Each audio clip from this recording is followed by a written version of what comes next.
Hey, it's Tom from Audio Ordeal, and today I'm going to be showing you a few tips and tricks on Serum, and these are some cool little things which you might not be aware of if you haven't read the manual. I really recommend you read the manual because it gives you a lot of really good insight and things which you might not realise are available. Now, before I start, I'd just like to say I have also started using Ableton. I bought Ableton Live 10 the other day and I've been playing about. So expect some videos on Reaper, some videos on Ableton, and once I get the hang of Ableton a bit more, I'm going to do a nice comparison video. And this will just be for people who are trying to decide whether they want Reaper or Ableton, and that will be coming probably in the next few weeks or months depending how busy I am. Okay, so the first thing in Serum which I would like to show you is everything in this menu. So you've got examples such as copy oscillator A to B, which is really good to do. That's quite an easy waveform, so what we're going to do, let's get a random waveform like this, and let's say we were to edit it, then we could copy it over, so we've got the exact same waveform, and we might want to drop the same waveform down an octave or two, maybe have it at a different position, whatever. It's really handy and it is very simple to do, which a lot of people don't realise. Now then, one of the big things that is really handy to learn is, let's choose, we'll say sync. So sync works a bit like this. As you bring it up, it crams more and more of the signal into itself. It basically restarts the signal and syncs it up to a time. So sync's really cool because it basically restarts the signal and forces it, in this case within the window, so it gets higher and higher pitched, but the overall sound is repeating the same number of times. We can look at normal sync where it happens like this, and it is just a very cool sound to play about with. Let me show you just now.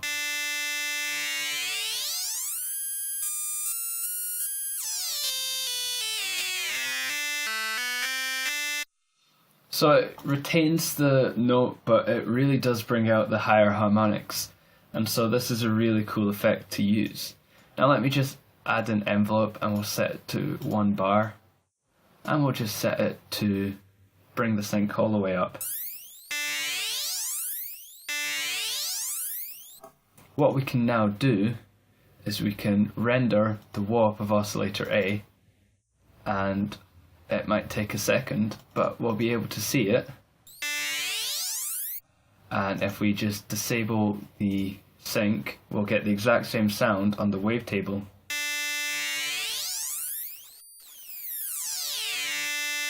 So that's basically how sync works, and you can actually create wavetables of the sync effect, because then what you might want to do is add another effect, and then you can do sync and the other effect.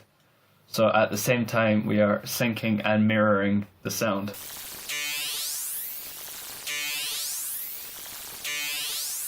This might sound better at lower frequencies.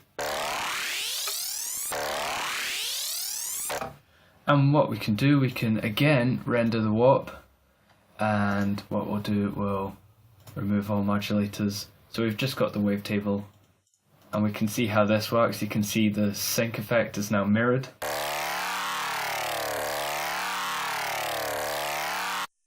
And we could even add a third effect. Let's have a look. Let's try the quantized one. Let's see how this looks. So what I'm thinking is we set this but only go halfway, or just below halfway. And we'll render it once more and we will see exactly how this works. So remove all modulators. Now if we bring this up, we can see it slowly quantize, and this is really cool because with 3 renders we now have a whole bunch of different effects on the sound, and it's a really good tool because it can make your wavetables so much more complicated.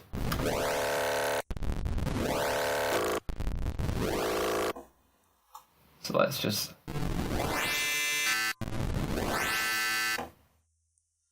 let's have a little look at what else we've got. So we can then resample to oscillator B, the sound. That's really handy. What this means is if we've got the whole sound coming in, let's add another effect. let's create a bend here.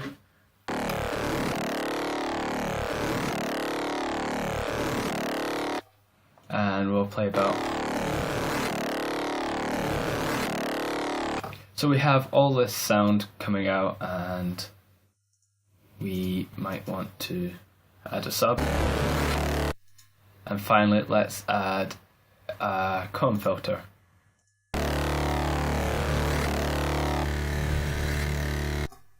Which we can resample everything to oscillator A. And what this means is that we have the whole sound now all of a sudden is being controlled within oscillator A. So let's just remove all modulators and let's turn this off. And we'll be able to hear. And we'll be able to hear that whole sound playing as one.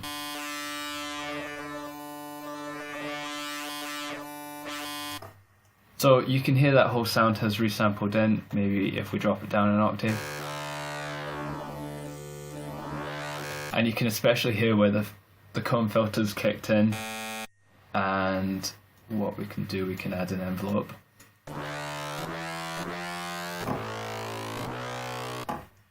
So we've taken a very complex sound with a sub, an oscillator, another oscillator, and a filter with wavetable position controls and wave shape controls, and we have just resampled that into one wavetable, which means we can add another and another and another. Let's play about with a different filter now. Let's do a flange, and we can actually render it or resample it to oscillator A again,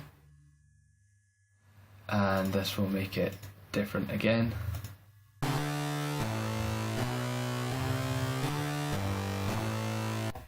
And let's do something drastic. Let's 7 semitones. Let's create a FM modulation.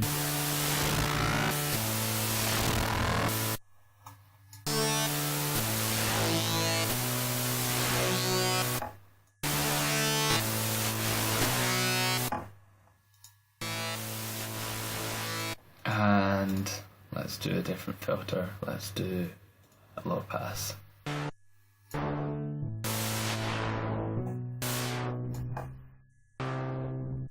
And we can resample this. And let's have a little look now. You can see where the low pass filter has come in, and I'll be able to show you a bit more now. Slowly the high frequencies make way to low frequencies here. See, it's much smoother curves, less bumps, and then we're adding lots of different harmonics.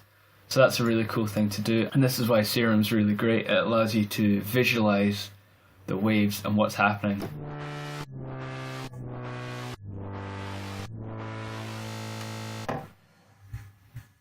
So what we're going to do now is we're going to edit, and we're going to import audio. We'll get some audio up. So we've got some samples here. Let's load in a sample. This is an interesting sample, so let's just chuck it in. And we'll just import like that. And so just by importing a sample, you can create a wavetable out of it, which can be really cool. Let's play about with some of the processes. So let's double the size of the table so it halves the number of, and we'll do it again, just so we've got more room to morph between.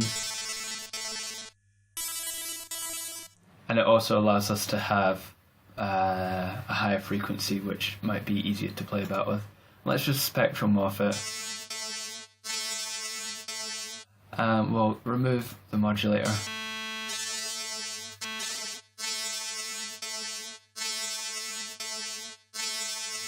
So this is quite an interesting one because it's a beat, so you can see there's a gap in between like the beats, or in a quieter bit.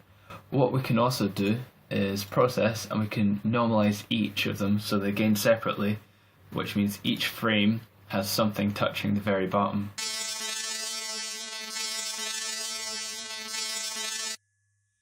And we can also remove DC offset. And we can also do really cool stuff, like We can remove fundamentals. We can flip the vertical, which could be interesting if you're playing about with phases. And then fade edges is cool, which basically means the edges almost look like a skipping rope if you were to do it in slow motion. Another cool thing we can do is, let's just go back to initial, open this. So right now we have a triangle wave. What happens if I just start going like that?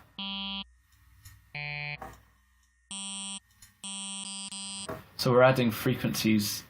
If we were to just do a standard slope down, it would sound a bit like this. And we can play about with the steepness of the slope all the way to very steep. And I'll just get rid of that.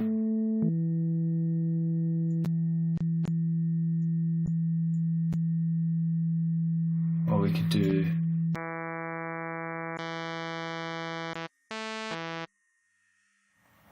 so this is just by playing about with the different pins. If you have a knowledge of stuff like fast Fourier transforms, you might be aware of that. And it allows you to create really cool tones by playing about with different frequencies. And then you've got the phases. Obviously this one here is the fundamental. Then you've got other major harmonics.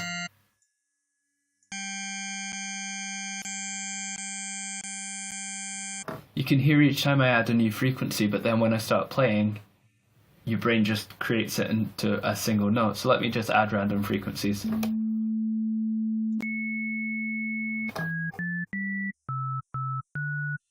So we've got two main frequencies, we can separate them out. And you'll hear new frequencies getting added, and you'll hear them slowly become single notes.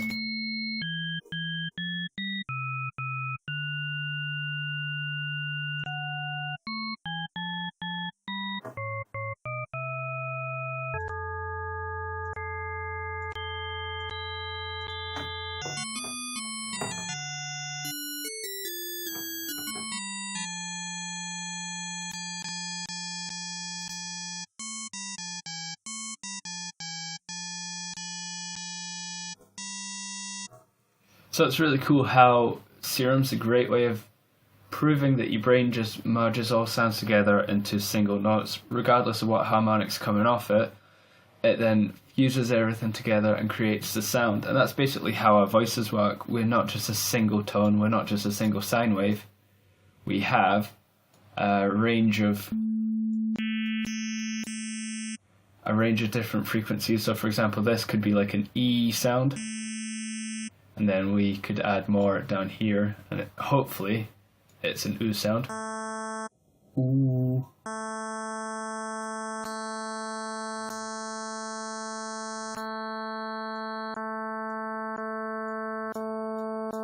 So that's more of an ooh. And then I imagine ah would be up here.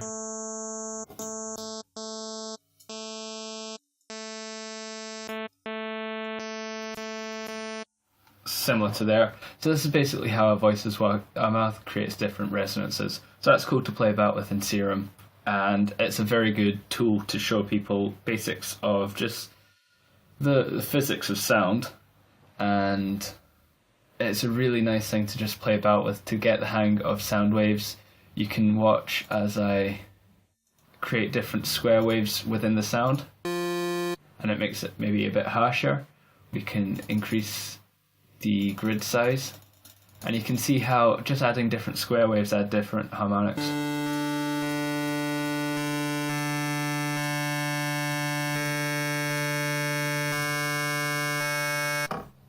So Serum is a great tool to play about with for synthesis, but it's also just a really cool tool to play about with just to make random funny noises, and you can really just muck around however you want.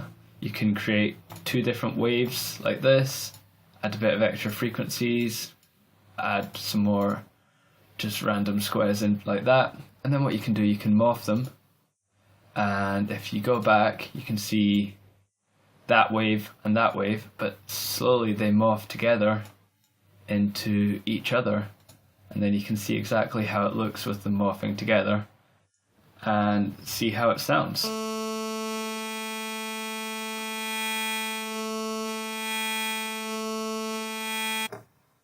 And then just play about with the octaves.